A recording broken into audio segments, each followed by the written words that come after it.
नमस्कार देवी और सज्जनों, एक बार फिर से आप लोगों का स्वागत है लाइव टाइम्स टीवी के इस खास स्ट्रीम में हिमाचल की बात। सुबह का बुलेटिन 10 बज चुके हैं सुबह के, और आप लोगों के बीच में हम हिमाचल की बात लेकर आ चुके हैं, जहां पर हम आप लोगों को बताते हैं हिमाचल प्रदेश की प्रमुख खबरों के बारे में, अखबारों की प्रमुख सुर्खियों के बारे में, और ऐसी सारी जानकारी आप तक पहुंचाने का, जुटाने का प्रयास करते हैं जो आप सब लोगों के लिए बहुत महत्वपूर्ण है। ये सारी जानकारी क्यों महत्वपूर्ण है वो तो चलिए हम आप लोगों पर छोड़ते हैं। हिमाचल प्रदेश में चुनावी महीना आ चुका है। हिमाचल प्रदेश में अर्की, जुब्बल कोटखाई, फतेहपुर और उसके साथ मंडी की संसदीय क्षेत्र में हमारे बीच में चुनाव का बिगुल बज चुका है। कल से हमारे बीच में नॉमिनेशंस शुरू हो जाएंगे और 8 तारीख तक हमारे बीच में नॉमिनेशंस रहेंगे, और इन नॉमिनेशंस के साथ साथ यहाँ पर 28 अक्टूबर को हमारे बीच में चुनाव होंगे, और 2 नवंबर यानी कि करीब 1 महीने के बाद हम लोगों के बीच में 3 नए विधायक और 1 नया सांसद यहाँ पर चुनावी जंग को जीतकर चुने जाएंगे। बहरहाल 1 महीना उसके लिए बचा है। आप लोगों को लाइव टाइम्स टीवी पल पल की, कोने कोने की, चप्पे चप्पे की अपडेट देगा, लेकिन उससे पहले आज की क्या प्रमुख खबरें हैं वो आप लोगों तक पहुंचाने के लिए शुरू करते हैं आज की हिमाचल की बात। स्ट्रीम महत्वपूर्ण रहती है और स्ट्रीम के साथ महत्वपूर्ण रहता है आप लोगों का सहयोग। जी हाँ, जानकारी जुटाना हमारा काम है, लेकिन उसको आगे तक पहुंचाने के लिए हमारी मदद करना आप लोगों का ध्येय होना चाहिए। इसलिए स्ट्रीम को ज़रूर शेयर कीजिए। जैसे ही आप लोग स्ट्रीम को शेयर करेंगे, उसके साथ ही यहाँ पर हम लोग भी यहाँ पर जानकारी देना शुरू कर देंगे। आप सभी लोग जो यहाँ पर जुड़े हैं, लगातार यही कहना चाहेंगे कि स्ट्रीम को जितना ज़्यादा हो सके शेयर करें, लाइक करें, कमेंट करें, और उसी के बाद हम यहाँ पर आप लोगों को जो आज की ये मॉर्निंग बुलेटिन है उसकी जानकारी देना शुरू करेंगे। चलिए जी, शुरू करते हैं। करीब 150 के आसपास लोग हमारे साथ जुड़े हैं। अब आप लोगों का केवल यही सहयोग चाहिए कि स्ट्रीम को शेयर करें, कमेंट्स के माध्यम से लगातार जुड़ते रहें। संजय जी, मीरा जी, गुड मॉर्निंग है जी सभी को। आप सभी लोगों का बहुत बहुत इस्तकबाल है, आप लोगों का स्वागत है, आप लोगों का धन्यवाद है जुड़ने का।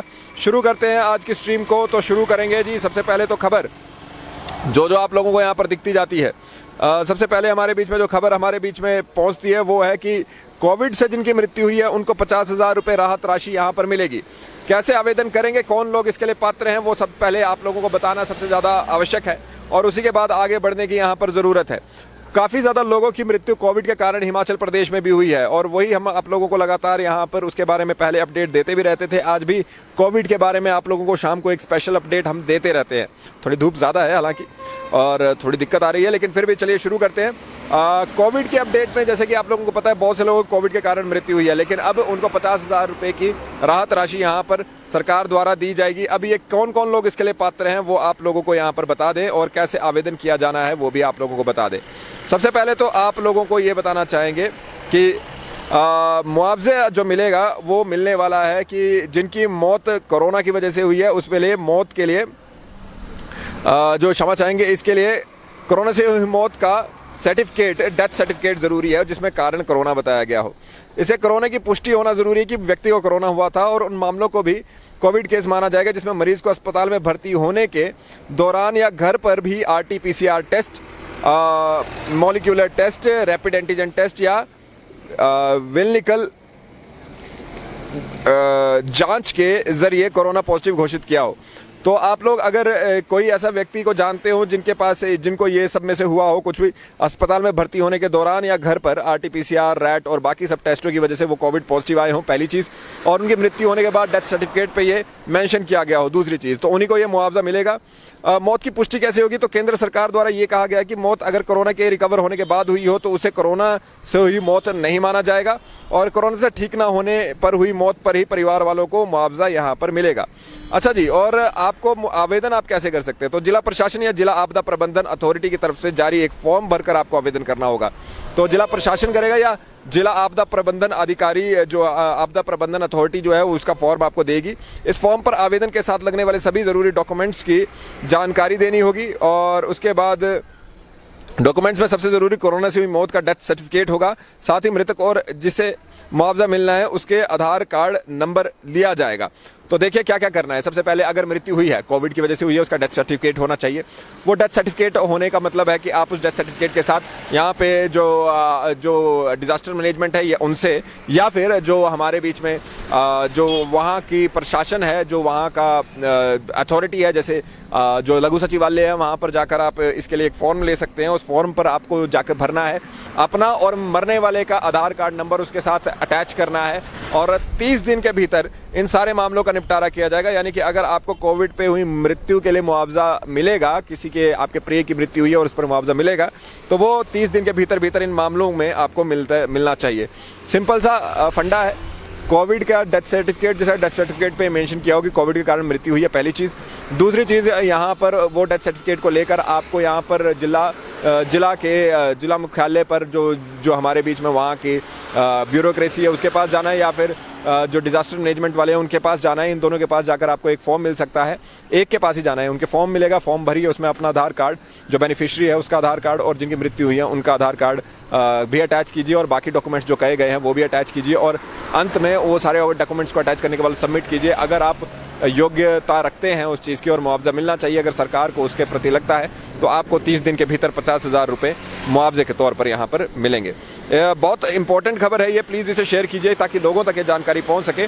बहुत से लोगों की मृत्यु यहाँ पर कोविड की वजह से अवश्य हुई है, और उसी वजह से यहाँ पर ये ज़रूरी रहता है कि उन लोगों में से काफ़ी ऐसे घर हैं जो गरीब तबके के हैं, तो उन लोगों के लिए उनकी मदद भी कीजिए ये भरने में, और उन लोगों तक मदद पहुँचाने का प्रयास भी कीजिए।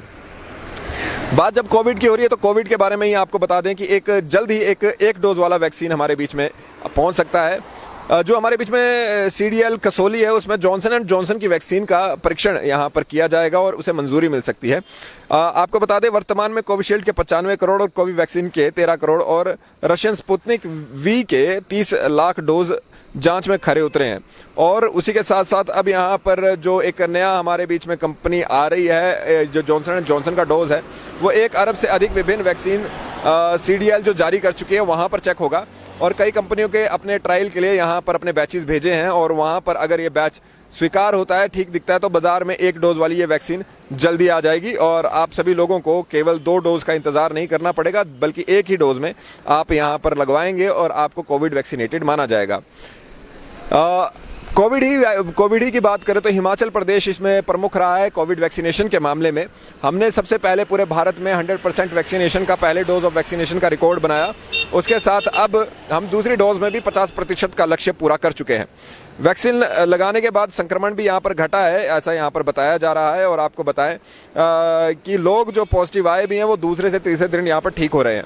प्रदेश में 27,02,379 अभी तक दूसरी डोज लगा चुके हैं, और 53,77,000 लोगों का ये टारगेट यहाँ पर 2011 की जनगणना से रखा गया था, ऐसा मुख्य सचिव ने बताया है।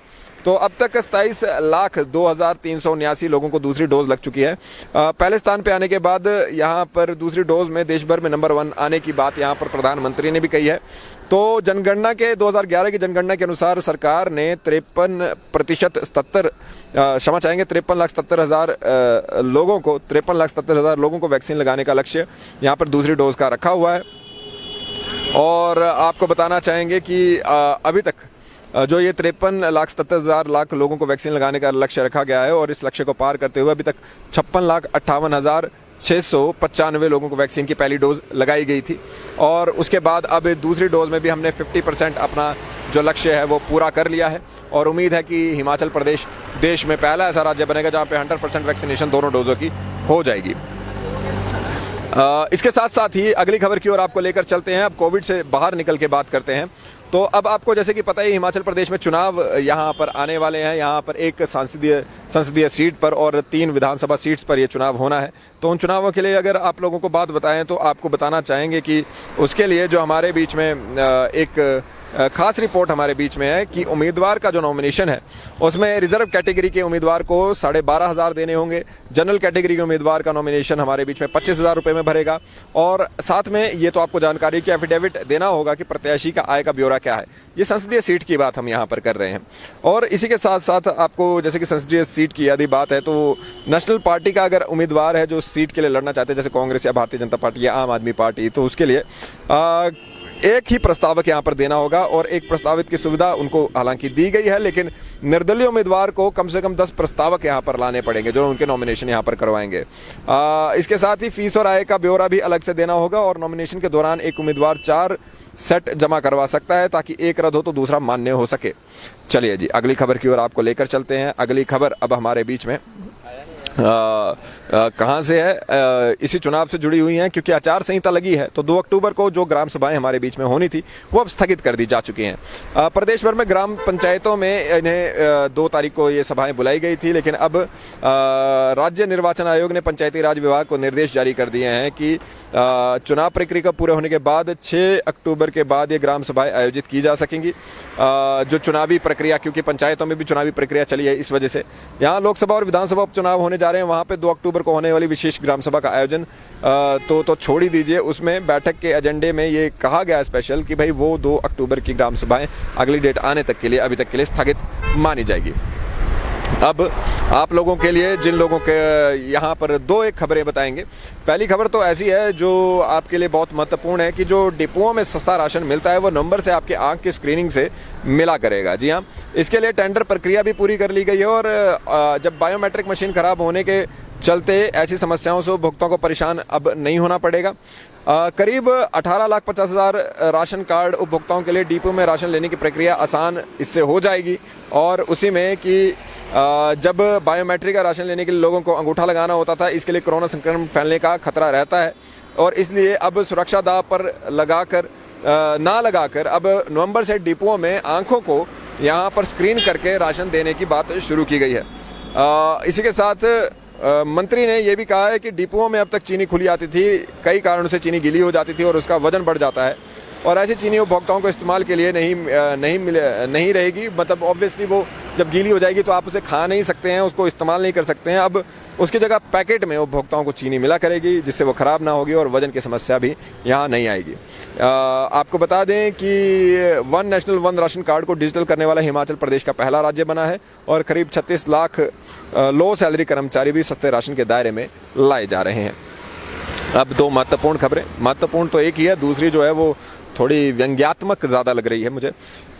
पहले व्यंग्यात्मक खबर बता देते हैं, फिर आपके भविष्य की बात करेंगे। चाहे पहले व्यंग्यात्मक खबर में हमारे बीच में बैजनाथ कांगड़ा की एक खबर है जहां पे ग्राम पंचायत सेहल की 32 वर्षीय विवाहिता ने जहरीले पदार्थ को खाकर आत्महत्या कर ली है। आत्महत्या का कारण अगर आप जानेंगे तो आपको हंसी भी आएगी शायद।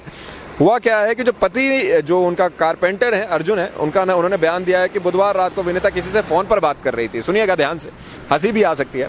जब वो फ़ोन पर बात कर रही थी तो अर्जुन ने विनीता को फ़ोन करने के लिए पूछताछ की, भाई किसको फ़ोन कर रही हो, कहाँ फ़ोन कर रही हो, इतनी रात को कहाँ फ़ोन कर रही हो। तो अब उनकी पत्नी ने ये सुनने के बाद जहर खा लिया।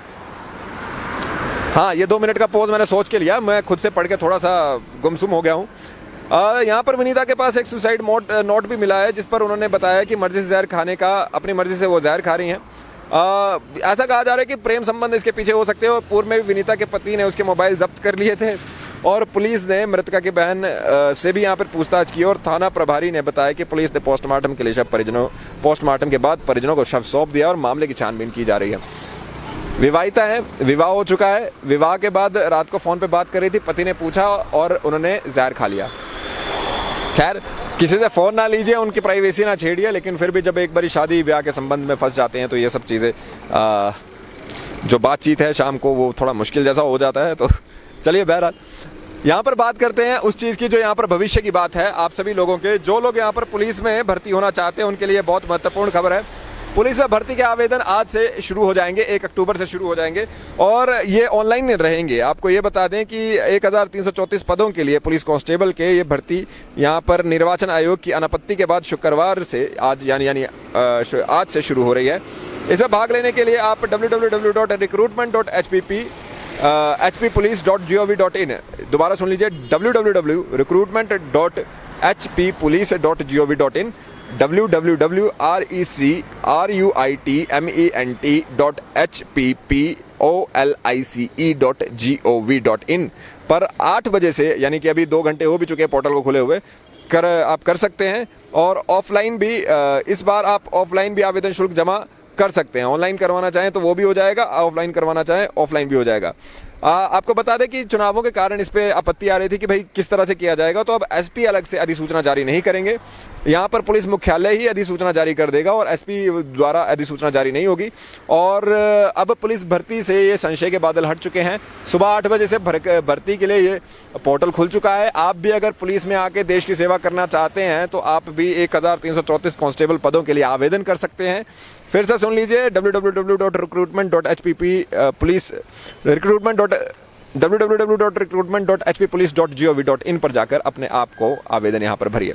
इसी के साथ अभी के लिए आप सभी लोगों से यहाँ से विदा लेना चाहेंगे। वीडियो जर्नलिस्ट शुभम शर्मा जी इस वीडियो स्ट्रीम पर मेरा साथ दे रहे थे। कोई भी आपकी बातचीत हो, कोई भी हमसे बातचीत करना चाहते हो, कोई समस्या हो, तो आप हमसे फेसबुक पर जुड़ सकते हैं लाइव टाइम्स टीवी के माध्यम से, या आप हमें सीधा संपर्क कर सकते हैं। इनका नाम शुभम शर्मा है, मेरा नाम मुकुल देव वृक्षपति है। आप हमें फेसबुक, इंस्टाग्राम, ट्विटर पे इसी नाम से ढूंढ सकते हैं। लाइव टाइम्स टीवी देखते रहिए। जय हिंद।